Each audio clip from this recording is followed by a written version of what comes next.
नमस्कार दोस्तों, स्वागत है आपका हमारे चैनल स्टडी विद पीके में। जी हाँ दोस्तों, हम आपके लिए आज फिर एक नया मॉडल पेपर लेकर आए हैं जिसमें दोस्तों आपको आपकी आगामी एग्जाम से रिलेटेड बहुत ही इंपॉर्टेंट क्वेश्चन देखने को मिलेंगे। ये क्वेश्चन दोस्तों आपके एग्जाम में पूछे जा सकते हैं, ठीक है। अगर यहाँ से क्वेश्चन आपको एग्जाम में देखने को मिलते हैं दोस्तों, तो आपको सभी क्वेश्चन के आंसर पता होना चाहिए, जिसके लिए दोस्तों आपको वीडियो को अंत तक जरूर देखना है। हर एक प्रश्न आपके एग्जाम के लिए महत्वपूर्ण होगा, ठीक है। तो चलिए दोस्तों, बिना किसी देरी के स्टार्ट करते हैं वीडियो। एक एक प्रश्न का दोस्तों एक एक सही उत्तर आपको सिलेक्शन की ओर लेकर जाता है, ये बात आपको भी पता है, इसलिए दोस्तों हर एक प्रश्न को ध्यान से पढ़ना है आपको। तो चलिए बिना किसी देरी के स्टार्ट करते हैं वीडियो। अगर आप चैनल को अभी भी पहली बार देख रहे हैं दोस्तों, तो चैनल को आप सब्सक्राइब कर लीजिए, ठीक है। चलिए पहला प्रश्न देखते हैं।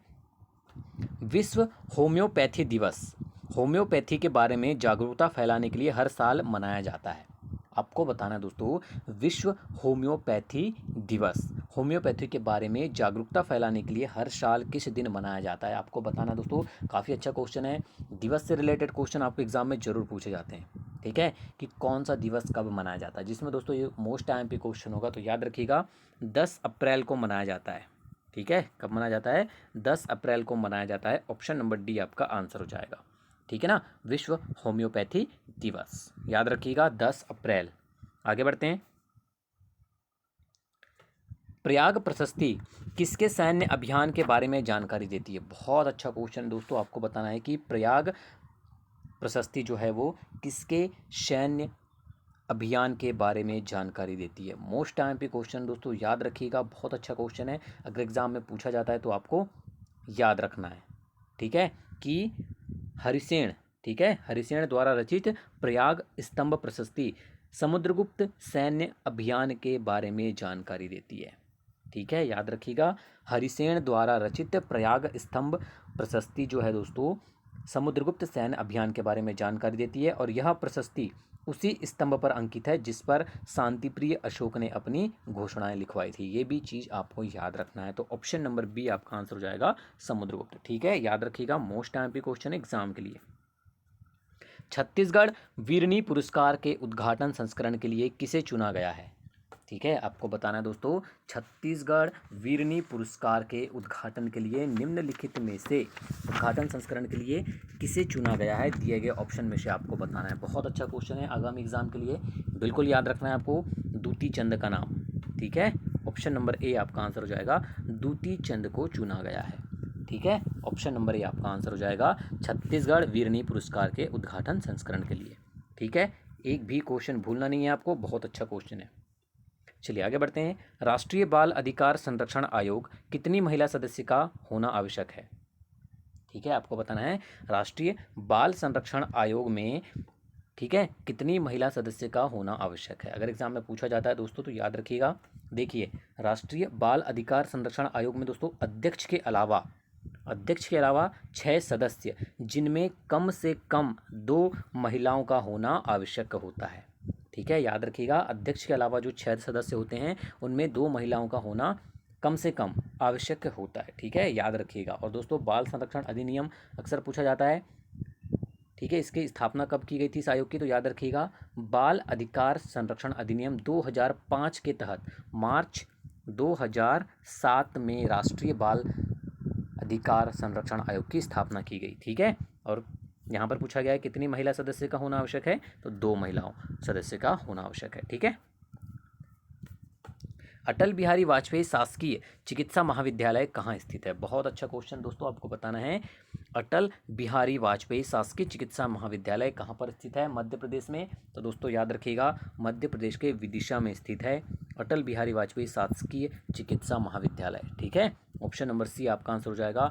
ये क्वेश्चन आपको एग्जाम में पूछे जा सकते हैं एमपीजी के अंतर्गत, ठीक है, तो याद रखना है आपको। मध्य प्रदेश इको विकास बोर्ड की स्थापना कब की गई? ठीक है, आपको बताना दोस्तों, मध्य प्रदेश इको विकास बोर्ड, ठीक है, इको डेवलपमेंट बोर्ड की स्थापना कब की गई? दिए गए ऑप्शन में से आपको बताना है दोस्तों। अगर एग्जाम में पूछा जाता है तो बिल्कुल याद रख के जाना है, 17 जुलाई 2005 को, ठीक है, 17 जुलाई 2005 को स्थापना की गई मध्य प्रदेश इको विकास बोर्ड की। ऑप्शन नंबर बी आपका आंसर हो जाएगा। पूना समझौते का उद्देश्य था, आपको बताना दोस्तों, पूना समझौते का उद्देश्य क्या था? दिए गए ऑप्शन में से आपको बताना है, ठीक है।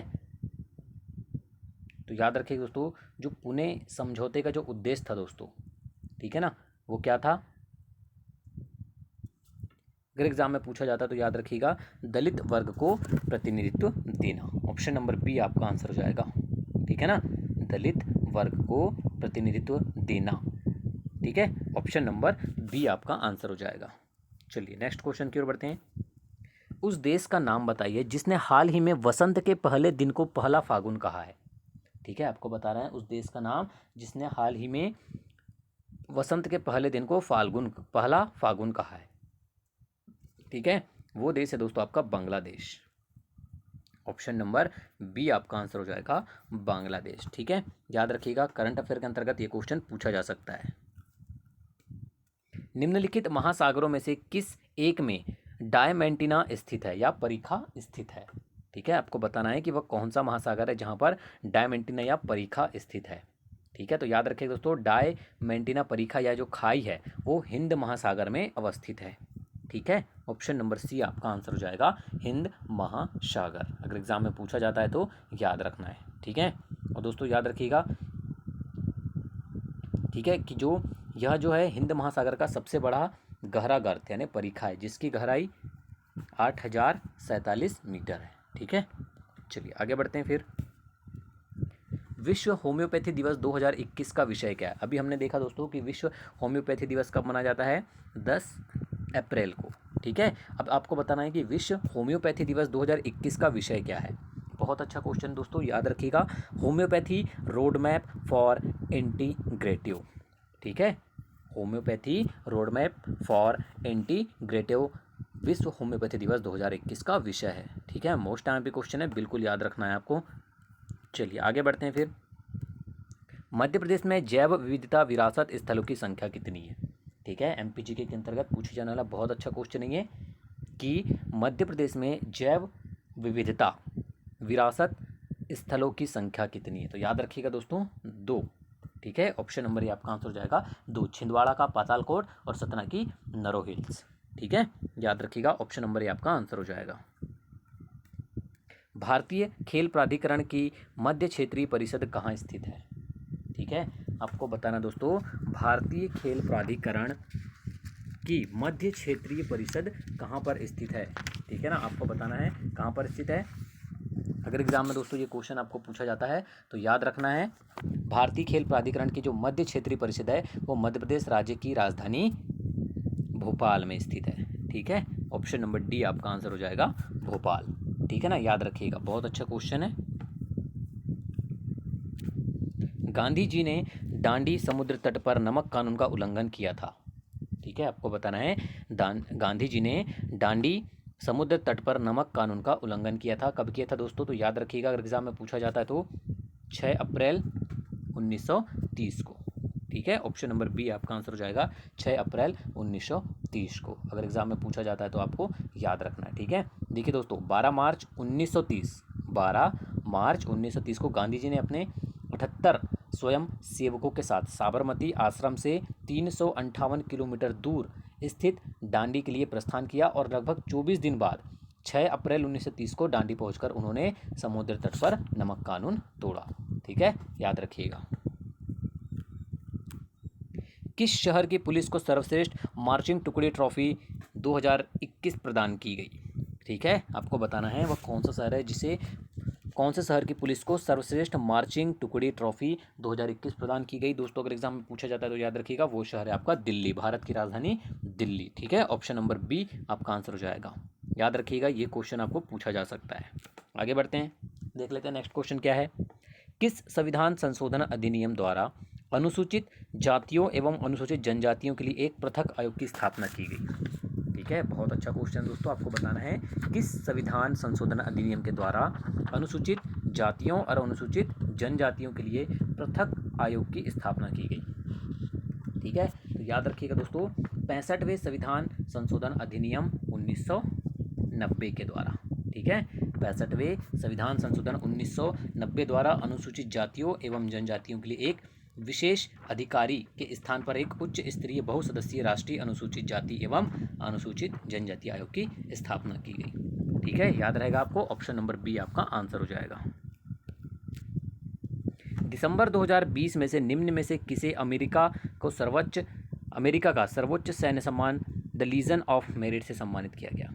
ठीक है, बहुत अच्छा क्वेश्चन दोस्तों, याद रखिएगा, प्रधानमंत्री नरेंद्र मोदी का नाम। ठीक है, इन्हें सम्मानित किया गया है द लीजन ऑफ मेरिट से। ठीक है, बुंदेलखंड चिकित्सा महाविद्यालय कहाँ स्थित है? आपको बताना है मध्य प्रदेश में बुंदेलखंड चिकित्सा महाविद्यालय कहाँ स्थित है? तो दोस्तों याद रखिएगा, सागर में स्थित है। ऑप्शन नंबर डी आपका आंसर हो जाएगा, सागर। वर्ष 2020 में बायो एशिया समिट 2020 का आयोजन कहाँ किया गया? ठीक है, दिए गए ऑप्शन में से बताना दोस्तों आपको। वर्ष 2020 में बायो एशिया समिट 2020 का आयोजन कहाँ किया गया? ठीक है, तो याद रखिएगा, हैदराबाद में किया गया। कहाँ किया गया? हैदराबाद। ऑप्शन नंबर बी आपका आंसर हो जाएगा, हैदराबाद में किया गया 2020 में बायो एशिया समिट का आयोजन। ठीक है, मध्य प्रदेश में किस वर्ष में जैव विविधता बोर्ड का गठन किया गया? ठीक है, आपको बताना है मध्य प्रदेश में किस वर्ष जैव विविधता बोर्ड का गठन किया गया दोस्तों। तो याद रखिएगा, वर्ष 2005 में। ऑप्शन नंबर सी आपका आंसर हो जाएगा, वर्ष 2005 में मध्य प्रदेश में जैव विविधता बोर्ड का गठन किया गया था। ठीक है, ऑप्शन नंबर सी आपका आंसर हो जाएगा। आगे बढ़ते हैं, फिर देख लेते हैं नेक्स्ट क्वेश्चन क्या है। प्रबंधन के तहत औसत संपत्ति 5 लाख करोड़ को पार करने वाले भारत के पहले म्यूचुअल फंड हाउस का नाम बताइए। The most IMP question exam के लिए। ठीक है, आपको बताना है प्रबंधन के तहत औसत संपत्ति 5 लाख करोड़ को पार करने वाला भारत के जो पहला म्यूचुअल फंड हाउस का नाम है दोस्तों, वो है SBI mutual fund. Option number B आपका आंसर हो जाएगा, एसबीआई म्यूचुअल फंड। याद रहेगा आपको, याद रखिएगा। चलिए नेक्स्ट क्वेश्चन की ओर बढ़ते हैं। निम्नलिखित में से किस आंदोलन के लिए प्रथम बार वंदे मातरम को नारे के रूप में अपनाया गया था? ठीक है, आपको बताना दोस्तों, वंदे मातरम को नारे के रूप में कब अपनाया गया था, किस आंदोलन के लिए? बहुत अच्छा क्वेश्चन है, याद रखिएगा, 16 अक्टूबर। ठीक है, 16 अक्टूबर 1905 को बंगाल विभाजन। ठीक है, ऑप्शन नंबर बी, 16 अक्टूबर 1905 को बंगाल विभाजन के दिन बंगाल में शोक दिवस के रूप में मनाया गया। विभाजन विरोधी आंदोलन के दौरान कलकत्ता की सड़कों में वंदे मातरम के नारे लगाए गए। ठीक है, और बाद में दोस्तों यह गीत जो है बंगाल का राष्ट्रीय गान बन गया। ठीक है, याद रखिएगा। और बंकिम चंद्र चटर्जी द्वारा रचित आनंद मठ नामक पुस्तक से वंदे मातरम नामक राष्ट्रीय गीत को लिया गया है, ये भी आपको याद रखना है। ठीक है, ऑप्शन नंबर बी आपका आंसर हो जाएगा, 1905 बंगाल विभाजन के दौरान इसे अपनाया गया था। मध्य प्रदेश में जैव प्रौद्योगिकी पार्क किस जिले में स्थापित किया गया है? ठीक है, अगर एग्जाम में पूछा जाता है दोस्तों तो याद रखिएगा, मध्य प्रदेश में जैव प्रौद्योगिकी पार्क जो है वो इंदौर जिले में स्थित है। ठीक है ना, ऑप्शन नंबर सी आपका आंसर हो जाएगा, इंदौर जिला। चलिए नेक्स्ट क्वेश्चन की ओर बढ़ते हैं, देख लेते हैं क्या है। मध्य प्रदेश में राज्य आपदा प्रबंधन प्राधिकरण का गठन कब किया गया? ठीक है, आपको बताना है मध्य प्रदेश में राज्य आपदा प्रबंधन प्राधिकरण का जो गठन है दोस्तों, वो कब किया गया? याद रखिएगा, 5 सितंबर 2007 को किया गया।